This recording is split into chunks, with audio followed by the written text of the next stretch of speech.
Ace tries to mind his own business. Please welcome Brennan Utley.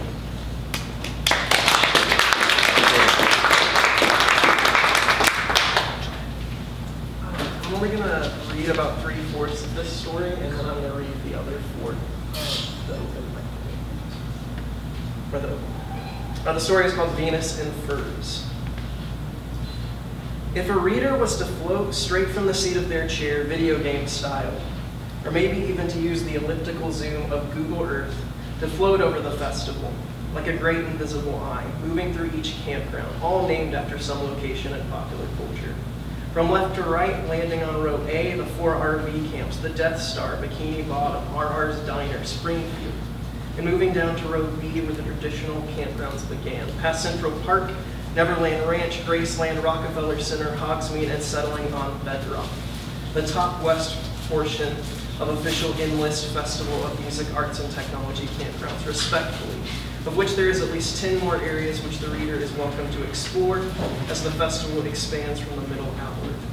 If the reader did in fact do this, they would find themselves atop Ace Aislinn, a brooding, continuously sleepy fellow, yet another 20-something, suffering around dusk, upright, wide awake, pondering exhaustion under the sturdy wholeness of an oak tree that towered over the campground.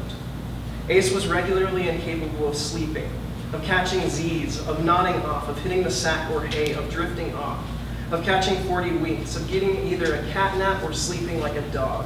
He was often on his last leg, burning the candle at both ends, dead tired, dog tired, hardly able to keep his eyes open, but totally unable to sleep soundly once he placed his head on his pillow. His familiar experience of restlessness had left him in a state of semi-delirium, a half-waking, half-sleeping state of confusion, and also, unfortunately, forced Ace to confront a crippling case of clinical depression, which he had nodded off trying to speak about with therapist after therapist, all of which had prescribed him various sleeping aids from Lunesta to Ambien to melatonin, none of which had worked. Due to this case of penetrating exhaustion, Ace had begun constructing a theory of fatigue, a dissertation of dullness, an epic of exhaustion. However, since he was often too tired to write, this theory of tiredness had been left to only exist within the confines of his own mind, and it had yet to escape into any kind of finished product. Ace was a near constant daydreamer, which made sense with his condition, and that morning, he was lost somewhere between studying the patterns in the oaken wood of the tree and imagining the Beatles as red blood cells moving through the river of his bloodstream. Bigger than Jesus, more like bigger than hemoglobin, the John blood cell garbled with an educated snark. All you need is blood, blood, blood is all you need. The bald blood cell crooned, holding a vase made out of bodily tissues. George, the George Harrison blood cell repetitively chimed. Ah, bloody hell, why are you always saying your name like that to everybody? For God's sake, George.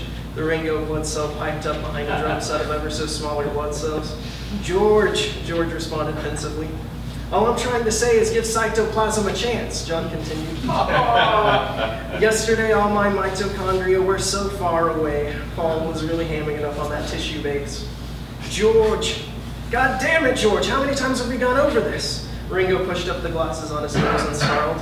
And in the end, the love you take is equal to the love you transport to the lungs and convert into carbon dioxide. George.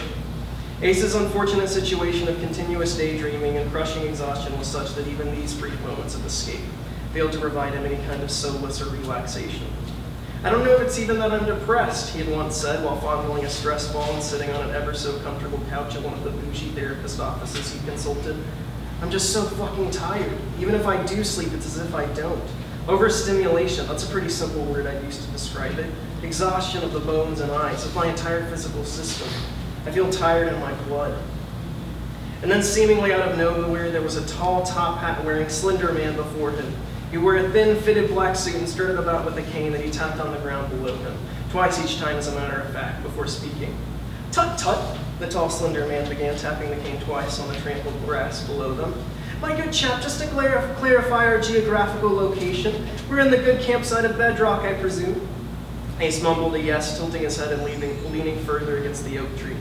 I apologize if I've made any politically incorrect microaggressions, my good chap. Again, the tapping of the cane on the camp's grassy surface. To clarify, when I said the town of Bedrock, I was merely referencing the cartoon of the Flintstones, as well as inquiring about directions in reference to the campgrounds that we find ourselves in. If I've offended you in any personal manner, I do say, my good chap, do please let me know. The personal is the political sea, and to offend you personal would mean I've made a gross political error. Ace was beginning to realize that the clicking motion of the cane and the man's corresponding tut noises were clearly some kind of nervous tick the man used to separate phrases and sentences. I wasn't offended. Do you understand, tut-tut, click-click, that in saying the good town of Bedrock, I am in no way meaning to disparage the many other campgrounds of this marvelous festival. I was simply trying to, I wasn't offended, trying tut-tut, click-click, to ask for directions, and oh no, you poor young chap, I've done it again. I've offended your sensitive mind with that vile word, that awful, politically incorrect word, direction. What? My goodness, how should I live with the linguistic choices I've made? Even the word itself, direction, implies that you, being a young chap, that you yourself may be directionless. I'm not even remotely following. Upon uttering the word young, the top hat-wearing man had fallen to his knees, his body folding in on itself with self-disgust. My dear friend, please send me away to the guillotine. I've committed an egregious political error in describing you as, I want to have to say it thrice, young. I've committed the dreaded sin of ageism. Oh, please, truly have me beheaded. I'm not even worthy to shine the soles of your knotted loafers. I'm barefoot. The man was already back on his feet. You see, the personal is the political, good chap. Think about the language of many of the musical genres that you enjoy at this very festival. Alternative, indie, these are short for independent, or even an alternative to the mainstream. I'm sure you're aware, good chap, that these are also political words, political statements. The bands, the groups you frequent, enjoy, and consume, these are political acts. We are political activists, every one of us, tut-tut. Ace paused, frozen, confused, sleepy as hell. And then another character butted in, rudely interrupting the conversation. Snowflakes, snowflakes, I can sense it from a mile away. A terribly obese man in a stained wife beater that fell just a bit above his putrid beer belly rolled onto the scene, picking his nose and anus simultaneously. Spider-Man had his spidey senses? Well, I have my own version, my snowflake senses. I call it my SS. Nothing bad about that, pure and wholesome. He paused a moment to belch and fart simultaneously. All you millennials, getting your feelings hurt over every damn thing. Bunch of whiners, bunch of wieners, bunch of the most flaccid penises I ever did see. Your main problem is simple. Misplaced repression. Many, get over here. He signaled a fat, hairy arm and a voluptuous, skin-tight, latex-wearing dominatrix seductively biting her lip and dangling a whip behind her as she arched her back appeared on the scene. Yes, baby? Her voice practically moaned. I was explaining to these snowflakes here, these millennials, about repression. Oh, and this is Minnie Puss Sapphire, leather expert, blowjob enthusiast, and quite the philosopher, if I do say so myself. Oh, Chuck, stop it, she said, flinging her hair back. This woman, she'd make any uncontrolled man pitch a tent. And I'm not talking about the campground type either. That's the exact opposite of what you libtards want, isn't it? All you want is control. Your language is simply appalling.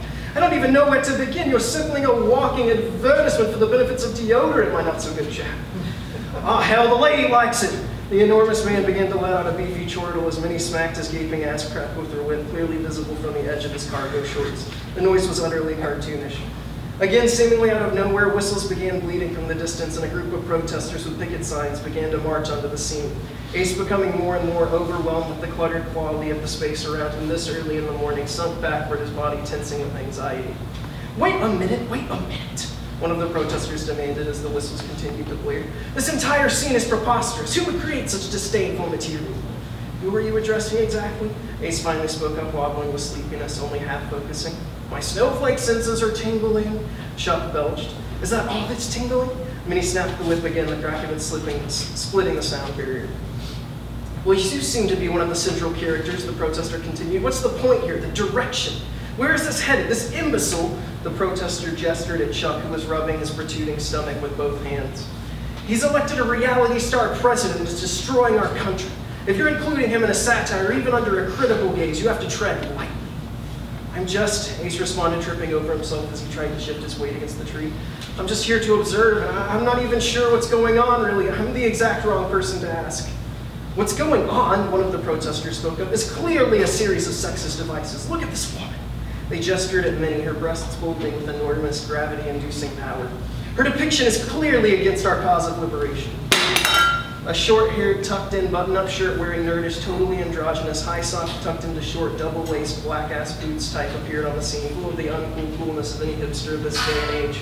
Ace stumbled backwards. The exhaustion was spiraling, skyrocketing, becoming a movable force.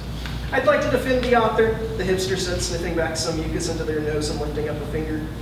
You're all missing some key references here. The author's employing Menippean satire, which calls attention to ideas rather than individuals themselves. Clearly, groups in our society could use some self-reflection regarding how their ideas are implemented, and the author is simply addressing this. Yes, but must they use such disdainful material? The signs were being lifted ever so slightly higher. And to include a self-conscious group of protesters like ourselves? Doesn't that seem critical of public disgust, of protest itself? Is this not a day and age where protest and outrage is appropriate? To be critical of protest seems so misguided, almost directionless. My good chaps, the top hat wearing man jumped in ready to apologize. I am so sorry, I dreadfully apologize if any of you have been personally affected by either my or this absolutely tasteless man's, pointing at Chuck, savage remarks. I am well aware that every act is a political act and that we should be ever sensitive to these sorts of political matters. How's this for a political act? Chuck bent over and farted directly in the face of the well-dressed man, who immediately snapped and began attacking the Neanderthal with his cane. The protesters jumped in both to break up and join in on the bustling physical conflict. Ace was clamming up, unable to move, nearly hyperventilating, teetering on the edge of a complete and total panic attack. The hipster continued their banal defense as the chaos erupted. And I don't know if the author cares about the politics for the previous scene, or if they do, it's certainly not the only point of geographical reference. I think the author's more concerned about the sheer exhaustion of it all, of our everyday lives in the current moment. That's something that's even more universal, isn't it? No matter who or what you are. I mean, the shit we have to deal with now, the cascades of information, and where even to begin. I don't think our own emotional evolution has caught up with our experiences at this point, do you? We're zombies moving without thought from place to place, huddled masses of exhaustion, pillars of exhaustion towering and toppling. Think of the mental health statistics, the narcissism, the sheer weight of it all. When was the last time you felt calm and relaxed for a sustained period of time that didn't require some sort of drug or fantasy or escape? Can you even think of one? Ace began rubbing his temples with his fingers, trying to think of something to calm himself down or to escape the scene for a brief moment. Maybe it was the latex-wearing dominatrix that had made him think of it, but either way, the lyrics of the Velvet Underground song popped into his head. I am tired, I am weary, I could sleep for 1,000 years, 1,000 dreams that would wake me, different colors made of tears. I'm gonna stop there. Ah, beautiful.